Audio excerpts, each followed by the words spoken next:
Good morning students.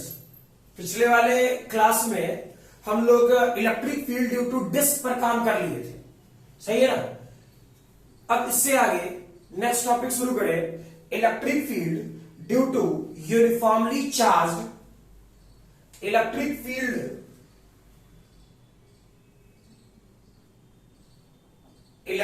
Field due to uniformly charged wire, uniformly charge wire, ठीक है। इस वाले पोर्शन में फिर कह रहा हूं कॉपी और पेन लेके बैठो, क्लियर। बोर्ड का पेपर है और डेरिवेशंस पूछता है, आप इंटीग्रेशन करने से नहीं भाग सकते, क्लियर। चलो फॉर एग्जांपल ऐसा सोचिए कि एक लाइन चार्ज लेते हैं, कुछ ऐसा, ये वाला पार्ट लाइन पॉजिटिवली चार्ज, इसका लीनियर चार्ज डेंसिटी लैम्डा मान ले। मान लीजिए इस आर डिस्टेंस पर पी पॉइंट पर हमें इलेक्ट्रिक फील्ड चाहिए, क्लियर।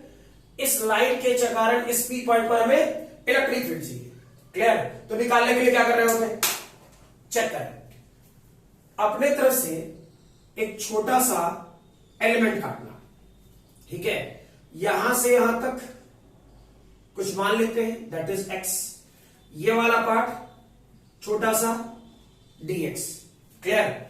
चेक करो, यहां पर एलिमेंट छोटा सा होगा तो उसके कारण छोटा सा चार्ज होगा और इलेक्ट्रिक फील्ड इसके कारण d। कोई दिक्कत है, चेक करो। पॉजिटिव, और जहां इलेक्ट्रिक फील्ड निकालना होता था 1 कूलम, तो पॉजिटिव पॉजिटिव रिपेल करेगा, इस तरफ रिपेल किया, ठीक है।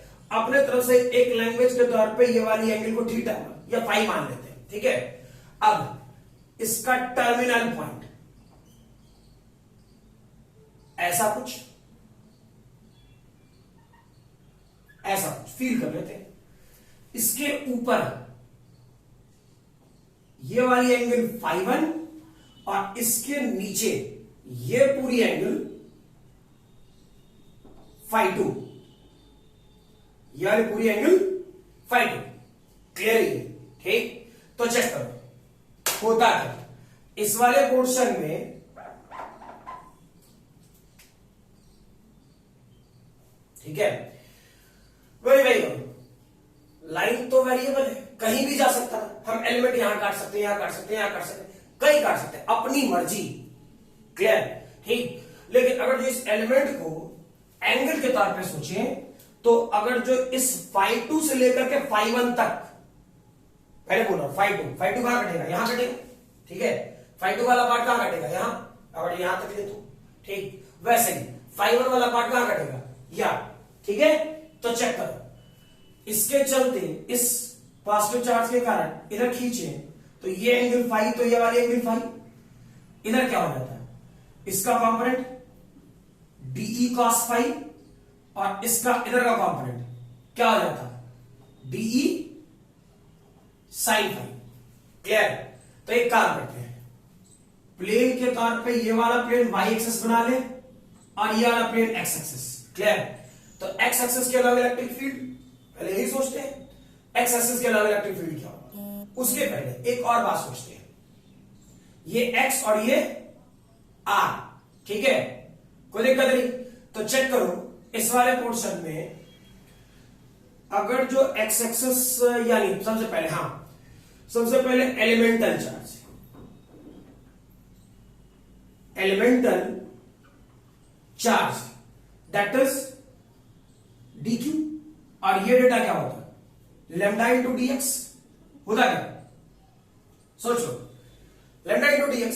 अब ये वाला पार्ट अगर जो यूज करें तो चेक करो, tan फाई में लिख रहा हूं डायरेक्टली, tan फाई जो मुझे दिख रहा है, tan phi perpendicular divide by base, यानी ये वाला portion x divide by r, ठीक।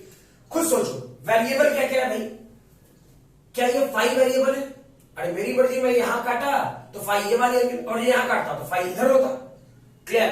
फाई वेरिएबल और एक्स वेरिएबल, ठीक। आर कांस्टेंट है, इसे क्या लिख सकते थे, R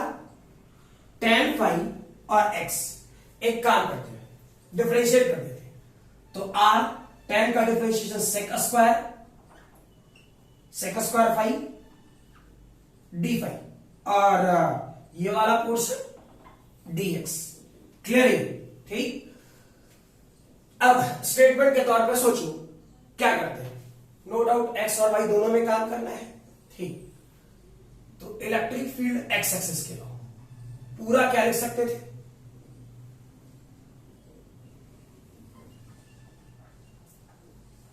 D cos phi. Clear?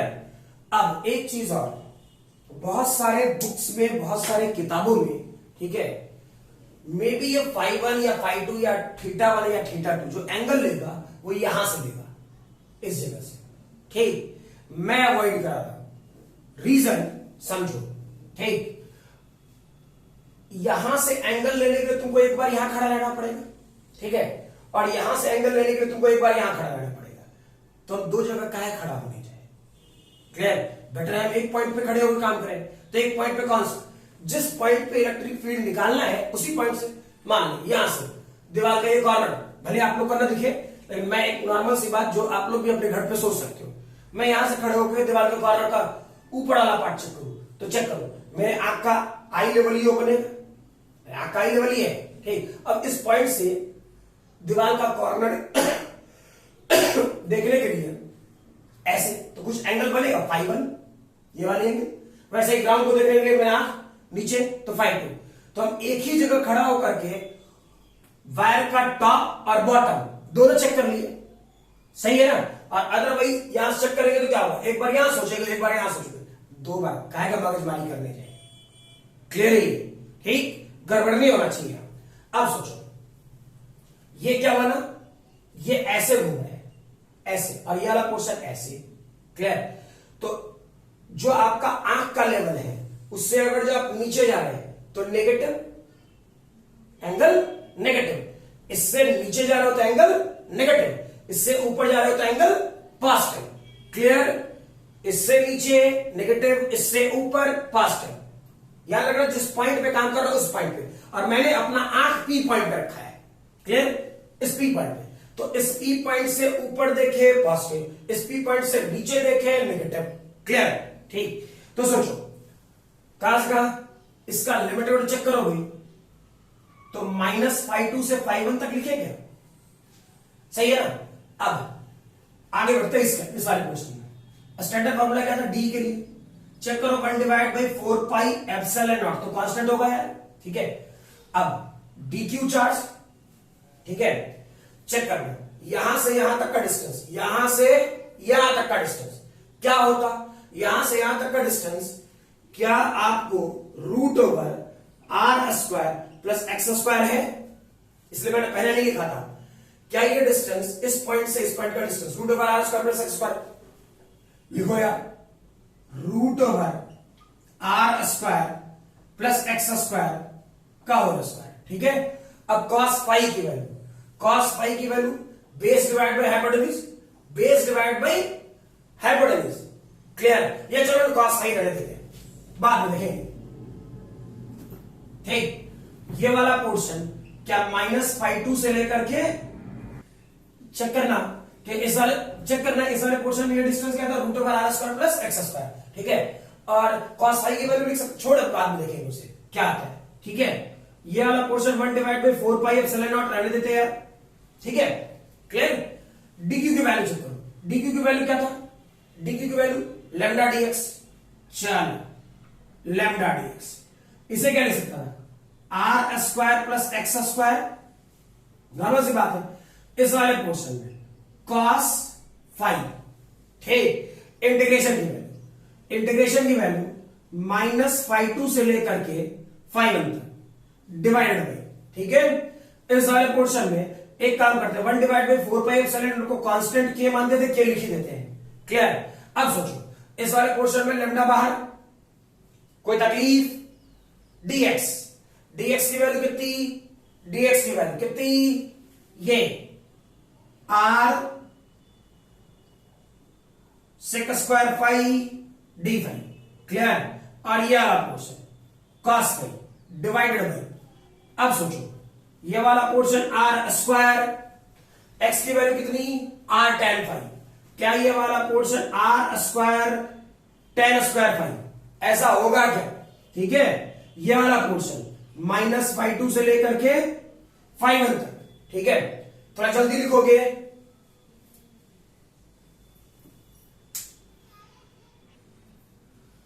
Check करना इस वाले पोर्शन में यहां से क्या क्या आ सकता था।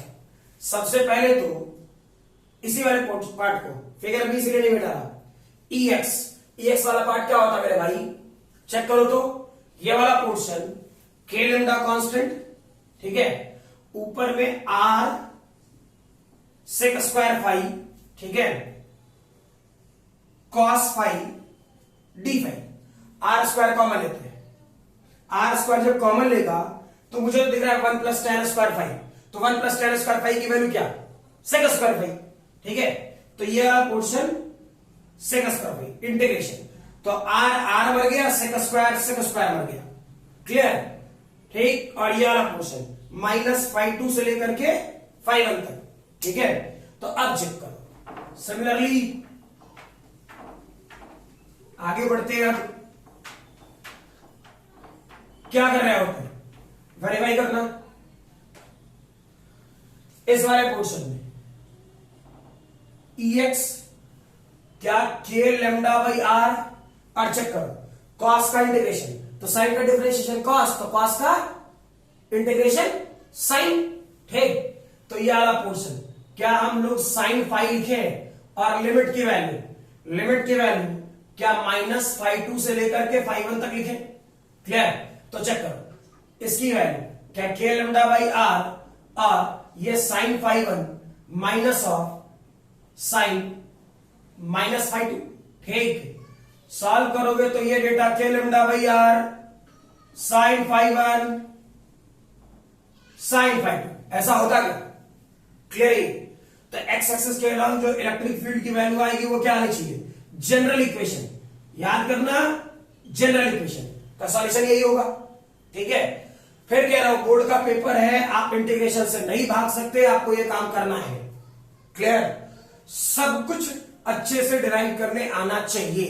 ठीक है, फर्दर अभी तो सिर्फ एक्स का काम किया है, वाई में पूरा काम बचा हुआ है।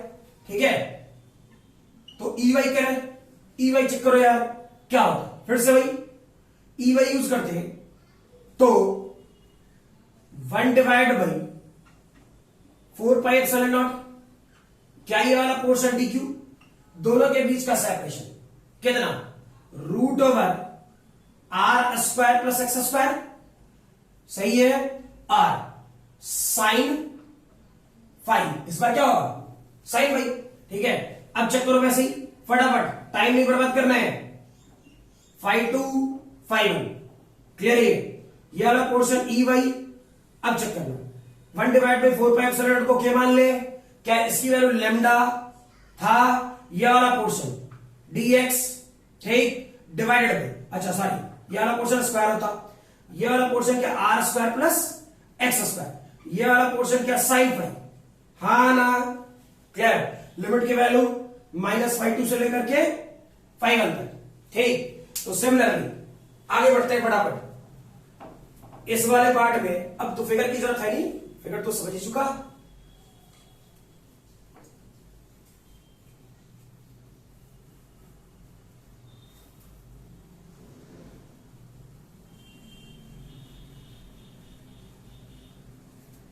इस वाले पार्ट में चेक करें हम लोग ई वाई, ठीक, तो चेक करो के लेमडा डीएक्स की वैल्यू चला गया, डीएक्स की वैल्यू जहां तक मुझे ध्यान है हम निकाल के बैठे पड़े थे r sec square phi d phi, और साइन फाइव तो है ही, रहने देते हैं। ठीक है, नीचे वाला टर्म क्या हो जाएगा आर स्क्वायर, एक्स की वैल्यू था आर टेन फाइव, यार ये वाला पोर्शन क्या हो जाता r square tan square phi, ऐसा ही होता। ठीक, यार ये वाला portion k lambda integration r, ये वाला portion sec square phi d phi sine phi, r square common लेंगे तो क्या ये वाला portion r square sec square phi, clear, sec square phi मर गया, आर मर गया। तो ये वाला portion k lambda by are, check करो इंटीग्रेशन, अच्छा लिमिट की वैल्यू सबसे छोटा चला जा रहा था, ये फाइव टू से है फाइव वन, ये फाइव टू से है फाइव वन, क्लियर। वैसे ये वाला पोर्शन फाइव टू से फाइव वन क्या बना,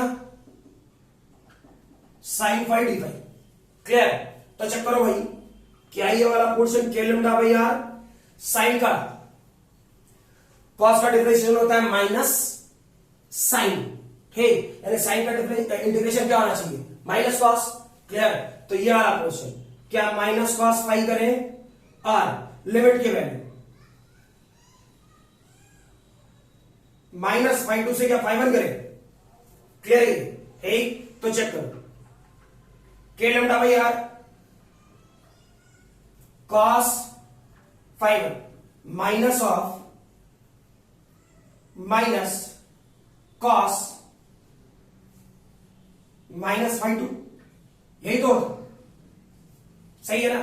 तो फाइनल स्टेटमेंट अब इसका क्या होता है, और जो वेरीफाई करें तो ये सिर्फ रहने दे रहा हूं, नीचे वाले पार्ट की जरूरत नहीं है, क्लियर।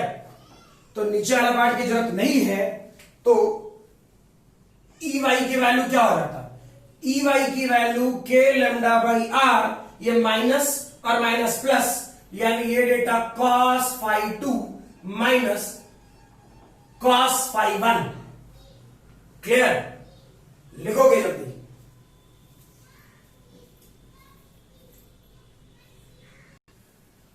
चलो भाई, आपके पास अब EX और EY दोनों का एक्सप्लेनेशन तो है कि क्या होगा नहीं होगा, ठीक है। अब इस वाले पोर्शन में केस फर्स्ट फॉर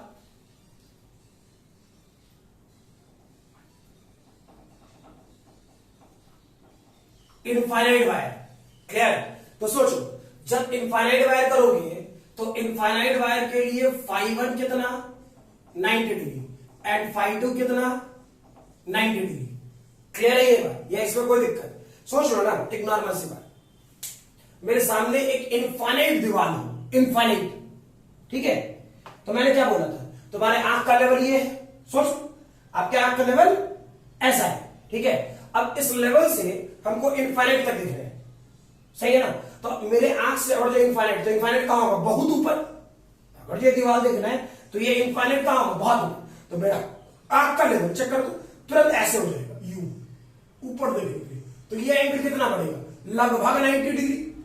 अरे हाँ ना, इस लेवल से ये वाली एंगल कितनी बनेगी, लगभग 90 डिग्री। वैसे गुरुत्वाकर्षण धरातल में इनफाइनाइट है, तो फिर से ये वाली एंगल क्या, ऐसे, यहां से यहां तक कितना एंगल 90 डिग्री, सही है ना, ठीक। तो चेक करो, इस कंडीशन में जब EX की वैल्यू लिखेगा तो ये डेटा कितना हो गया, 90 डिग्री 90 डिग्री, 1 और 1 दैट इज 2, सीधा सीधा इसकी वैल्यू कितना 2 के लैम्डा बाई आर, अरे हाँ ना, सही है ना।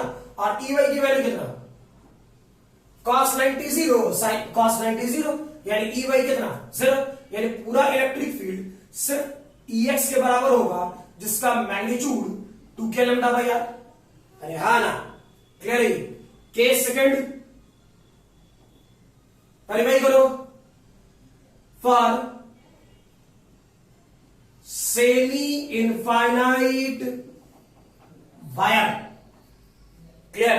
तो सेमी इनफाइनाइट वायर में क्या होगा, phi one 90 degree and phi two 0 degree, और 5 1 90 degree, sorry 5 1 0 degree and 5 2 90 degree, दोनों में से कुछ भी ले सकते हो यार, क्लियर। यानी लॉजिकली सोचना जो बोल रहा हूं। अब इस वाले पोर्शन में क्या हो रहा होता है, वायर को मैंने बोला सेमी इनफाइनाइट, सेमी इनफाइनाइट कहने का मतलब क्या, वायर की कंडीशन ऐसी, ये चला जाए इन्फिनिटी की तरफ, ये वाला टर्मिनल, और इसके ठीक सामने यानी बॉटम मोस्ट पोजीशन के ठीक सामने आपका आंख हो। क्या जो बोले समझ में आ रहा है? बॉटम मोस्ट पोजीशन के सामने ठीक आपका आंख हो और ये वाला पोर्शन दूसरा टर्न में चला जाए इन्फिनिटी की तरफ, ठीक है। यानी वायर कहां से स्टार्ट हो, इसी लेवल से स्टार्ट हो, ऊपर तक चला जाए। तो 90 डिग्री, नीचे तो वायर है ही नहीं, तो नीचे वायर है ही तो एंगल 0 डिग्री। क्लियर? तो या तो ये ऊपर हो या फिर नीचे। ऊपर वाला कंडीशन ये है, नीचे वाला फिगर के लिए कंडीशन बदल देंगे, वायर नीचे चला जाएगा और क्या, इन्फिनिटी तक, यही ना। ठीक, तो सोचो जब EX पे काम करोगे, ठीक, तो एक sin 90 डिग्री की वैल्यू 1 और इसका 0, यानी ये डेटा क्या होगा, k लैम्डा बाई आर। वैसे EY की वैल्यू क्या हो जाएगा, k लैम्डा बाई आर। ठीक है, मैं मैग्नीट्यूड लिख रहा हूं, डायरेक्शन नहीं लिख रहा, ठीक है। क्लियर? तो चेक करो, जब ये वाली वैल्यू चेक करोगे तो क्या होगा, पूरा इलेक्ट्रिक फील्ड अगर ये यूज करेंगे तो होना चाहिए EX प्लस EY। ठीक, रह गई बात, ये मैंने मैग्नीट्यूड लिखा है, मैं बार बार कह रहा हूं मैग्नीट्यूड लिखा हूं। क्लियर? और जो लॉजिकली आपको एक्सप्लेनेशन चेक करना है, मैग्नीट्यूड जब भी निकालोगे k लैम्डा बाई आर ही आएगा for semi infinite wire. Clear है? लेकिन अब सोचो, मान लो मैंने वेक्टर लिखा, वेक्टर को तो डायरेक्शन भी चाहिए होगा ना यार। ठीक, तो डायरेक्शन कैसे पकड़ेंगे, फील करो ना, क्या दिक्कत है। एक छोटा सा एलिमेंट काटते हैं, ठीक है। अब इस एलिमेंट के कारण इस पर पॉजिटिव रिपेल करता है, होता क्या, तो इस एलिमेंट के चलते एक छोटा सा इलेक्ट्रिक फील्ड डी इस तरफ होता है, ठीक, और इस डी का एक कंपोनेंट इस तरफ होगा और एक कंपोनेंट इस तरफ होगा, ठीक। यानी ये वाला पोर्शन पूरा पूरा इंटीग्रेट कर दे तो ये EX देता, और ये पूरा इंटीग्रेट करोगे तो EY देगा, देगा कि नहीं देगा? अरे हाँ ना। क्लियर? तो चेक करो, ये वाला पोर्शन EX क्या पॉजिटिव एक्स एक्सिस के अलॉन्ग है, ये वाला पोर्शन EY क्या नेगेटिव वाई एक्सिस के अलॉन्ग है। लॉजिक है? क्लियर? तो क्या हो जाता, फील करें, इसके लिए यूज करते तो मैं लिख सकता था k lambda by r positive i क्या, ठीक है, और नीचे की तरफ जा रहा तो minus k lambda by R J क्या। क्लियर? यानी मैग्नीट्यूड अगर जो निकालते इसका, तो इसका स्क्वायर यानी k लैम्डा बाई आर का square plus minus k lambda by r का स्क्वायर का रूट ओवर, यानी फाइनल सॉल्यूशन क्या हो जाता, √2 k लैम्डा बाई आर। अरे हाँ ना। क्लियर है ये? ठीक है, फटाफट लिखो जल्दी।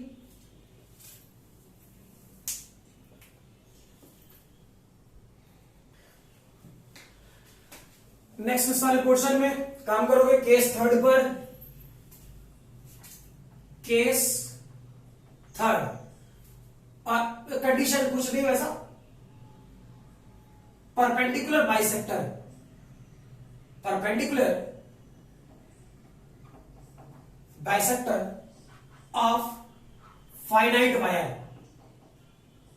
Finite wire. ठीक, तो कोई दिक्कत नहीं, इसमें कौन सा परेशानी है। ये ऐसा ले ले और इस P पॉइंट पे काम करना है, ये R, ठीक है, वायर का लेंथ ये लैम्डा और मान लो ये L। पहला वाला पार्ट तो कुछ दिया नहीं थे ना वैल्यू, ठीक है, तो इतना हुआ। अब सोचो कि इस वाले पोर्शन में कर क्या रहेगा कि ये वाला पार्ट यहां से यहां तक क्या हो जाएगा, L/2। क्लियर? वैसे ही यहां से यहां तक क्या हो जाएगा, L/2। ठीक, तो ये वाला पार्ट और ये वाला पार्ट दोनों का बराबर कितना, √R² L²/4 दोनों के लिए। अच्छा, ये वाले एंगल φ1 लिए थे, याद है, डायरेक्शन के तौर पे। ये वाला पोर्शन φ2 लिए थे। कुछ भी कर ले यार, इस वाले पोर्शन में sin φ1 sin φ2 की वैल्यू क्या होता, perpendicular, that is L/2 divided by क्या, √R² L²/4, यानी क्या ये वाला पोर्शन L, ये डेटा 4R² + L²। ठीक, सिमिलरली अगर जो मैं cos φ1 और cos φ2 की बात करता, ठीक, तो बेस डिवाइड बाय हाइपोटेन्यूज यानी R डिवाइडेड बाय कितना हो जाता भाई मेरे, √R² + L²/4, यही होता ना। वाले पोर्शन में √L²/4, ठीक है। तो फाइव और 5 की वैल्यू आ गई, कोई दिक्कत तो नहीं। तो सिमिलरली सोचो लैंग्वेज के तौर पे, ठीक है।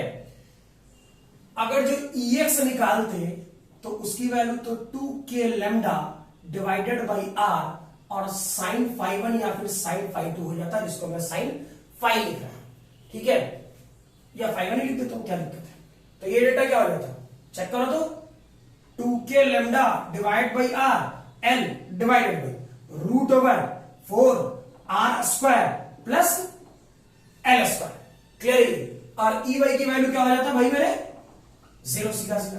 यानी जो भी इलेक्ट्रिक फील्ड होता वो क्या होता, एलॉन्ग एक्स एक्सिस होता, जिसका मैग्नीट्यूड इतना हो रहा होता। कोई दिक्कत है क्या, क्लियर, ठीक है। अच्छे से लिखो इसे जल्दी से। और इस वाले पार्ट में अब शुरुआत कर न्यूमेरिकल करना साथ साथ फटाफट।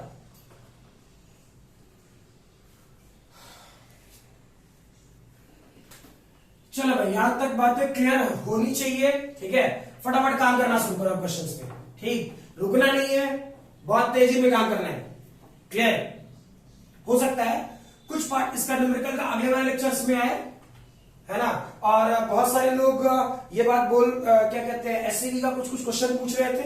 एक काम करूंगा, एससीवी के जितने सारे न्यूमेरिकल्स आप लोगों ने पूछे हैं, ठीक है, चाहे व्हाट्सएप पे चाहे कहीं भी, उस वाले पोर्शन का मैं अलग से एक पूरा का पूरा लेक्चर ही बना करके दे दूंगा। उसका मैं कोई लेक्चर का नाम नहीं दूंगा, ठीक है।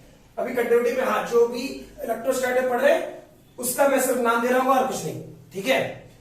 चेक करो इस वाले पार्ट में क्या है कि फॉर एग्जांपल एक इनफाइनाइट वायर ले, मैंने क्या बोला, इनफाइनाइट वायर लैम्डा, इससे r डिस्टेंस इस तरफ, कोई P पॉइंट पर चार्ज क्यू रख दे, बताया इलेक्ट्रोस्टैटिक फोर्स कितना होगा, इस Q चार्ज पर इलेक्ट्रोस्टैटिक फोर्स कितना होगा, क्लियर।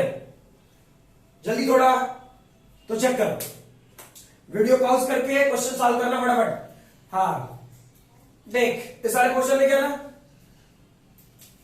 इस लाइन चार्ट में क्या होगा, ये वाला पोर्शन इनफाइनाइट है, इनफाइनाइट है भाई, ये वाला पोर्शन माइनस इनफिनिटी, सही है ना। तो इलेक्ट्रिक फील्ड किस तरफ होता है, एक्स एक्सिस के अलावा इधर ही होता। और इसका वैल्यू क्या बताए थे, 2k लैम्डा बाई r, यही बताया था ना, इसकी वैल्यू क्या बताए थे, 2k लैम्डा बाई r, ठीक। तो चेक करो, इलेक्ट्रिक फील्ड का डायरेक्शन इस तरफ, और इस इलेक्ट्रिक फील्ड में एक पॉजिटिव चार्ज, तो फोर्स किस तरफ, सॉरी पॉजिटिव चार्ज में, पॉजिटिव चार्ज तो फोर्स इस डायरेक्शन में, और फोर्स की वैल्यू क्या होता, Q इंटू ई, तो Q R 2k lambda by r, यही तो होता, क्लियर है, ठीक। दूसरा क्वेश्चन कर, थोड़ा कष्ट देता हूं, थोड़ा सा कष्ट, पता नहीं तुम्हें बुद्धि चलाता है नहीं चलाता। ये वाला पार्ट इनफाइनाइट, क्लियर, ठीक है। इस वाले पोर्शन से r डिस्टेंस यहां, अब इस वाले पोर्शन पे चार्ज क्यू दूं, ठीक है, ये लैम्डा पॉजिटिव ही समझते हैं। तो इस क्यू चार्ज पर फोर्स कितना होगा, ठीक है। थोड़ा जल्दी सोच लो,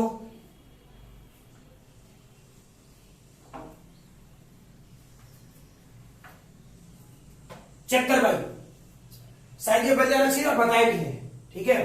क्या कर रहा होता, वेरीफाई करो, क्या सिखाए, छोटा सा एलिमेंट काटना, ठीक। इस छोटे से एलिमेंट के कारण जो इलेक्ट्रिक फील्ड जनरेट होता है वो इस तरफ होता क्या, ठीक है। और इस इलेक्ट्रिक फील्ड का एक कंपोनेंट किधर होता, एक्स एक्सिस के अलावा, मैं इलेक्ट्रिक फील्ड वाली बात बोल रहा हूं, क्लियर। और एक फील्ड होता इस तरफ EY, इसका मैग्नीट्यूड क्या होता है, क्या सिखाए थे, k लैम्डा बाई r, इसका मैग्नीट्यूड क्या होता, k लैम्डा बाई r, ठीक। तो चेक करो, ये तो पॉजिटिव चार्ज, इस पॉजिटिव चार्ज पर इलेक्ट्रिक फील्ड एक्स एक्सिस के अलावा, तो इसके चलते एक Fx फोर्स इधर लगता, ठीक। वैसे ही इसके चलते एक Fy फोर्स इधर लगता, यानी खुद सोचो, पूरा F लिखते हैं तो क्या लिखते हैं, Fx प्लस Fy, सही है ना। अब सोचो इसकी वैल्यू क्या होना चाहिए, Q electric field along x axis, इसकी वैल्यू क्या होनी चाहिए, q, electric field along y axis. अरे हाँ ना, इस वाले पोर्शन में क्यू फील करो, एक्स की वैल्यू क्यू, क्या ये वाला पोर्शन के लेमडा भैया, positive x axis i cap, यही तो होता। ये वाला पोर्शन plus q, negative y axis तो माइनस क्यू, के लेमडा भैया जे कैप। क्लियर है, सही है ना। मैंने जानबूझ के क्वेश्चन दिया कि जब तुम्हें मैं थोड़ा कष्ट दूं तो समझ में आए करना क्या है, ठीक। जो मैं बार बार कह रहा था कष्ट देने वाली बात, सोचना शायद जिस टाइम पे मैंने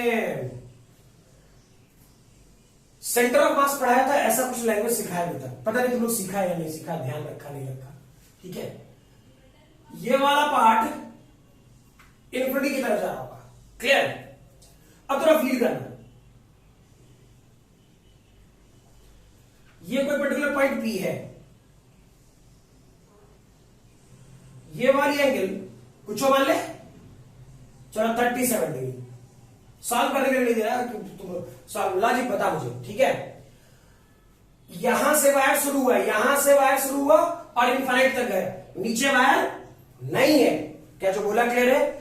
इस पॉइंट के नीचे वायर नहीं है, क्लियर। तो आपको मैं ये पूछूं कि इस पी पॉइंट पर इलेक्ट्रिक फील्ड कितना होगा, क्या जो बोला समझ में आया, पी पॉइंट पर इलेक्ट्रिक फील्ड कितना होगा, ठीक है। हाँ, अगर जो ऐसा तो सोच ले, फिर बोल रहा हूं वायर ऊपर नहीं है, सिर्फ समझाने के लिए बोल रहा हूं। इस वाले पोर्शन का परपेंडिकुलर डिस्टेंस यानी यहां से यहां तक का परपेंडिकुलर डिस्टेंस आर मान सकते हो, बस क्लियर। फिर कह रहा हूं ये वायर नहीं है, वायर इसके ऊपर ही है, ठीक है। इलेक्ट्रिक फील्ड क्या हो, बुद्धि लगा, तब तक मैं कुछ और करूं।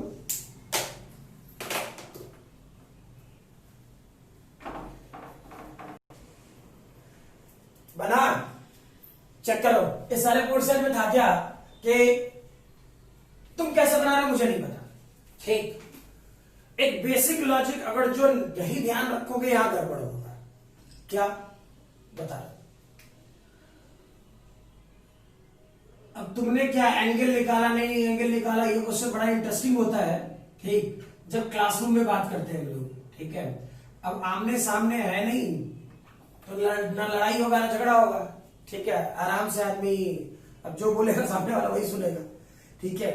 और इसलिए इस बात पे हंसी भी आई कि इस वाले पोर्शन में क्या कहते हैं, क्लास में होते तो तुम लोग को खूब अभी घुमा रहे होते थोड़ा थोड़ा, ठीक है। चलो कोई बात नहीं, यही घूम लेते है ना, क्या करें। चेक कर, हमेशा वायर के परपेंडिकुलर आर लेते थे, ठीक, और जिस पी पॉइंट पे निकालना होता था उस परपेंडिकुलर लाइन से मैं फिर बोल रहा हूं, उस परपेंडिकुलर लाइन से टॉप देखते थे जो कि एंगल φ1 हुआ करता था, है। और उस परपेंडिकुलर लाइन से बॉटम देखते थे जो कि एंगल φ2 हुआ करता था, क्लियर। फिर बोल रहा हूं, उस परपेंडिकुलर लाइन से ऊपर देखा करते थे यानी क्लॉकवाइज रोटेशन में घूमा करते थे, ठीक, और परपेंडिकुलर लाइन से एंटी क्लॉकवाइज लाइन घुमा करते थे बॉटम की तरफ, ठीक है। तो चेक करो भाई, ठीक, इसमें तो कोई दो मत ही नहीं है।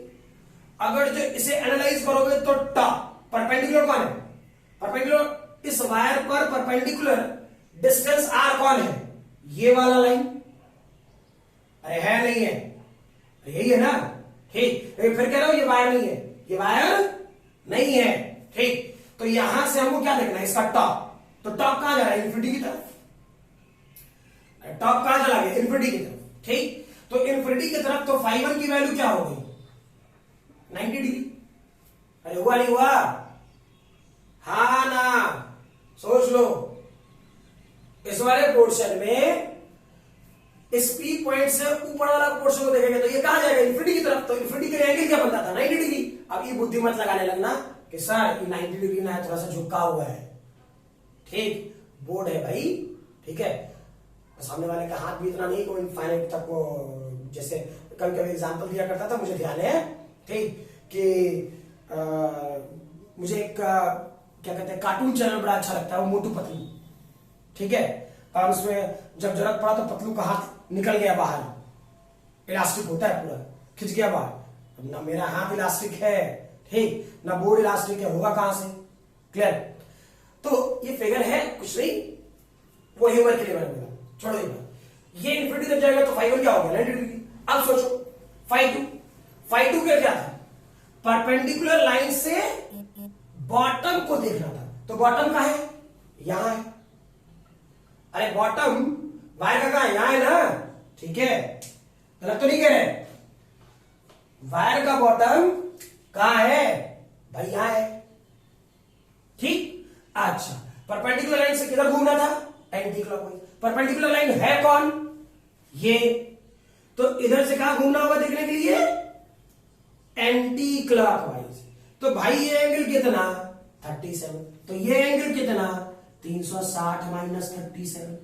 अरे यही तो होता, अरे होता नहीं होता, ठीक। यानी φ2 की वैल्यू कितना होता?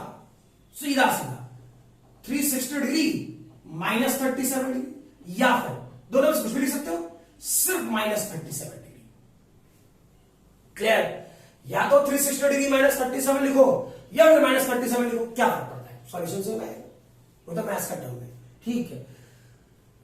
क्लियर है? तो अब तुमको स्टैंडर्ड फॉर्मूला EX EY बताइए दिए है, सही है ना? EX और EY ऑलरेडी निकलवा चुके हैं, अब वैल्यू ही तो पुट करना है φ1 और φ2 की, टेंशन क्या है? क्लियर? वैल्यू पुट कीजिए, सॉल्व कीजिए, ठीक है। ऐसे क्वेश्चन परेशान करने के लिए दिए जा सकते हैं, क्लियर। और मैं फिर बोल रहा हूं, स्पेशली जेईई मेन और नीट में कोई मतलब ना, फर्जी क्वेश्चन है, क्लियर। और स्टूडेंट को परेशान करने के लिए देता है तो क्या करे? तो बोलेगा सर ना बनाएंगे, सही है ना? मेरे पास तो एक सीधा साधा जवाब रहता है, सर ना बनाएंगे, ठीक है। चलो, ऐसे ही बोल रहा हूं, पढ़ाई करना बे। ये वाला पोर्शन कुछ ऐसा सोचते हैं, फील कराता हूं। अभी एक और अच्छा क्वेश्चन दे रहा हूं, ठीक है। फॉर एग्जाम्पल ये वाला पोर्शन एक्स एक्सिस सोचते हैं, क्लियर।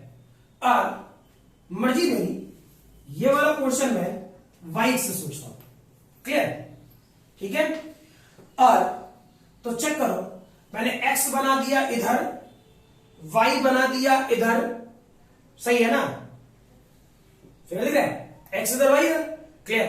तो x cross y, cross product बताएंगे कि आप i cap j cap k cap अपने मन से नहीं लिख सकते, क्लियर। उसके लिए भी रूल है क्रॉस प्रोडक्ट की, सही है ना? तो चेक करो, ये वाला क्वेश्चन क्या हो गया?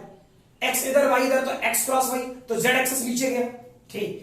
यानी ये वाला पोर्शन इसका Z axis positive Z axis होगा, पॉजिटिव जेड एक्सिस होगा, क्लियर। अब ये जो जेड एक्सिस है ये इनफाइनाइट वायर है, इधर इन्फिनिटी माइनस इन्फिनिटी की तरफ चला गया, और ये Z axis plus Z infinity की तरफ चला गया, ठीक। और ये पॉजिटिवली चार्ज है, कोई तकलीफ? मैंने किसे पॉजिटिवली चार्ज बनाया है? लाइन चार्ज किसे बनाया है? जेड एक्सिस को, और वो कैसा है? इनफाइनाइट है, ठीक है। तो चेक करो, अब थोड़ा कष्ट देता हूं, सामने वाला तो अब तो सही में तुमने का प्राण निकले, चल ठीक है। बुद्धि लगाओगे एक लाइन का सॉल्यूशन है, क्लियर। ना लगाए तो हाथ पैर मारते रह जाओगे, पहले बोल रहा हूं, ठीक है।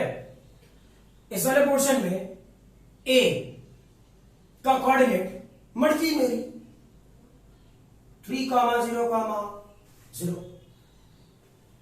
वाई या पॉइंट बी बनाते हैं, ठीक है। 0,4,0, ठीक।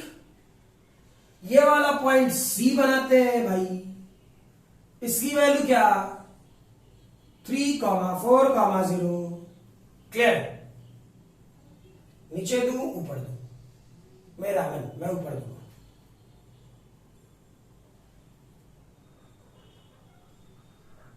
ये पॉइंट डी, क्लियर, ठीक है। और इसका कोऑर्डिनेट 3,4,-6, -6, ठीक, क्लियर। तो मैं आपसे पूछूं A B C D 4 point पे इलेक्ट्रिक फील्ड कितना होगा? क्लियर है इन 4 पॉइंट्स पे, जल्दी सोचो, अच्छा क्वेश्चन है, मजा आएगा।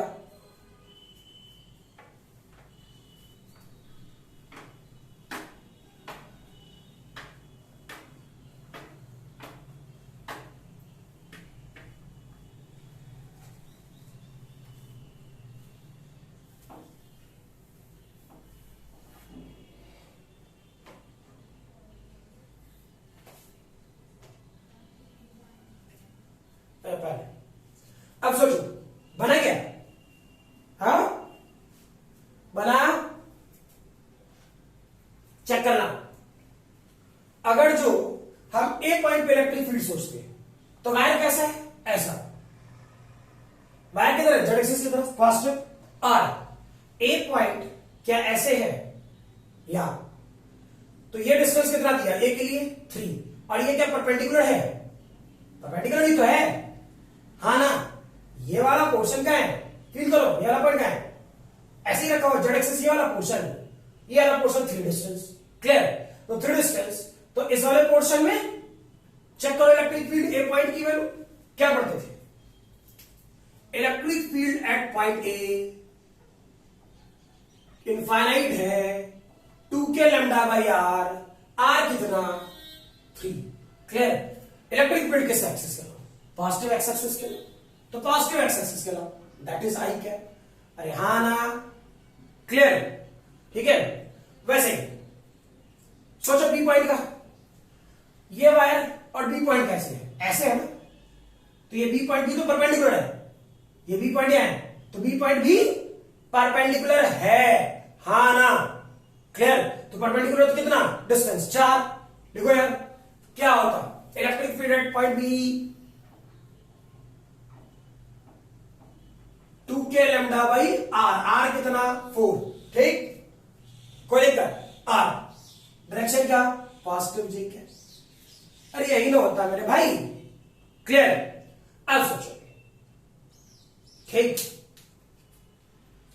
सी पॉइंट, ठीक है। तो सी पॉइंट कहां है?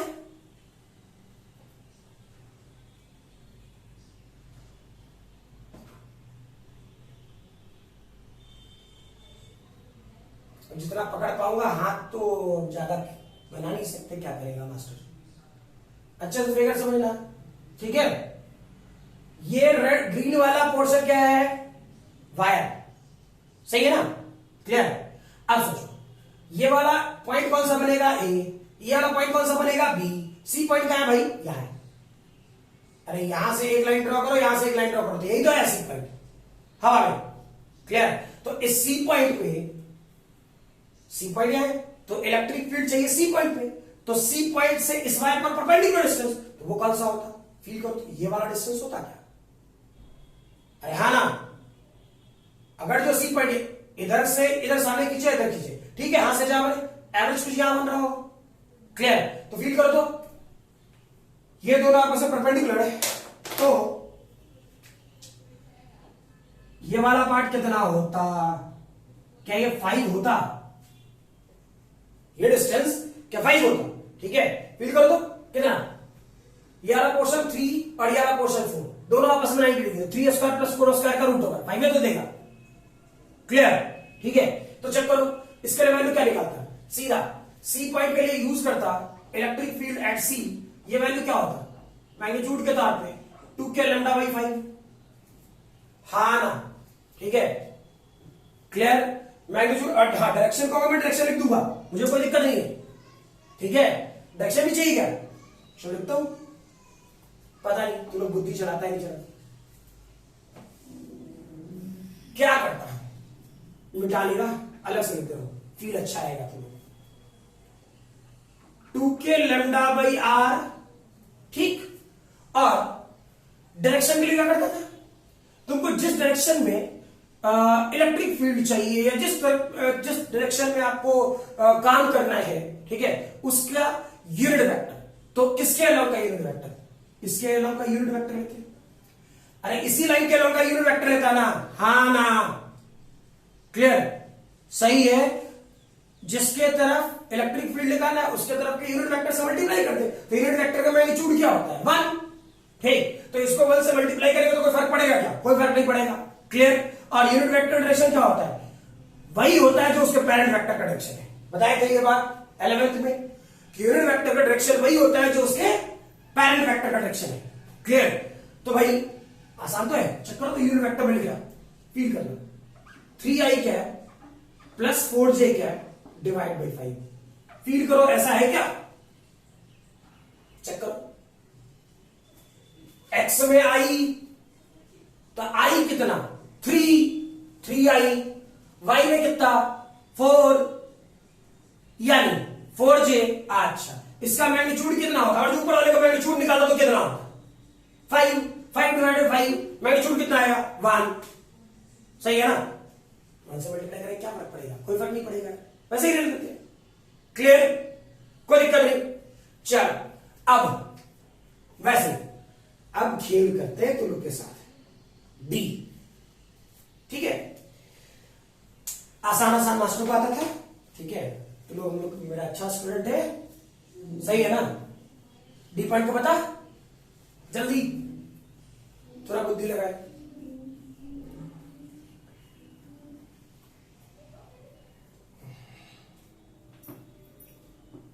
बनेगा नहीं, सोच डी पॉइंट कि फर्जी वाला कर लिया, कोई भरोसा नहीं तुम लोग का भाई। यहां से यहां तक का मुझे इस डी पॉइंट पे फील्ड चाहिए, क्या निकालेगा तू लोग, सोच ले। मुझे पूरा उम्मीद है तू लोग जो कर सकता है, ठीक है। तुम लोग क्या करेगा उसकी पूरी उम्मीद है। परपेंडिकुलर डिस्टेंस कितना, परपेंडिकुलर डिस्टेंस कितना, किसी का परपेंडिकुलर डिस्टेंस ये तो नहीं आ गया, सोच ले। किसी का परपेंडिकुलर डिस्टेंस ये तो नहीं आया। अरे भाई गलत है जी, पता है तुम लोग क्या कर रहा होगा। जैसे मैंने यहां बताया 3² + 4², ठीक, तो यहां तुम लोगों ने कोऑर्डिनेट देखा होगा, 3² + 4² - 6 का होल स्क्वायर का रूट ओवर गया पेपर, ठीक। चेक करो, अरे डी पॉइंट है कहां, मुझे परपेंडिकुलर डिस्टेंस चाहिए, ठीक। फील करना, जेड एक्सिस यहां और सी पॉइंट यहां, यही था ना। ए बी समझा चुके, सी पॉइंट यहां, क्लियर। अब डी पॉइंट कैसे गया, इस पॉइंट से ठीक ऊपर खींचा यहां, फील करो, ये जेड एक्सिस, डी पॉइंट यहां से ठीक ऊपर खींचा हूं यहां, नहीं, क्लियर। तो भाई इसका परपेंडिकुलर डिस्टेंस 5, तो इसको उठा के अगर जो ऐसे खींचेगा कहीं पर ऊपर ले जाएगा तो परपेंडिकुलर डिस्टेंस कितना, 5 है ना। अरे ये 5, ठीक, तो इसको यहां से उठा करके यहां खींच दिए तो 5 है ना परपेंडिकुलर डिस्टेंस, वो कहां बदलने वाला, क्लियर है ये, ठीक। तो चेक करो, इस वाले पोर्शन में इलेक्ट्रिक फील्ड डी का क्या होता, सी के बराबर होता, और ये 2 के λ/5 होता। डायरेक्शन लिखने की इच्छा है, ऐसा होता, आसान तो है, क्लियर। एक एक लाइन का सॉल्यूशन चल रहा, क्लियर, लिख लोगे इसे, है ना। और अगले वाले क्लास में आज यहीं तक रहने देते हैं, ठीक है। मोस्ट प्रोबेबली फिर बोल रहा था वो भी, ये वाईफाई का प्रॉब्लम चल रहा, वाईफाई क्या बारिश जब हो रही है तब गायब हो जाता है। मैं बार बार ये कह रहा हूं कि दैट इज वीडियो बना पड़ा है, आपका रेगुलर वीडियो अपलोड होता रहेगा। वाईफाई नहीं होने के कारण मे बी आज कल वैसा हो जाता है, क्या करें, ठीक है। देखते हैं, वैसा रहेगा तो एक बार में सब अपलोड कर देंगे, लेकिन वो फिर तुम लोग पढ़ नहीं पाएगा, क्लियर। इसलिए कम से कम एक दिन का गैप तो रख ही रहे, ठीक है। चलिए अगले क्लास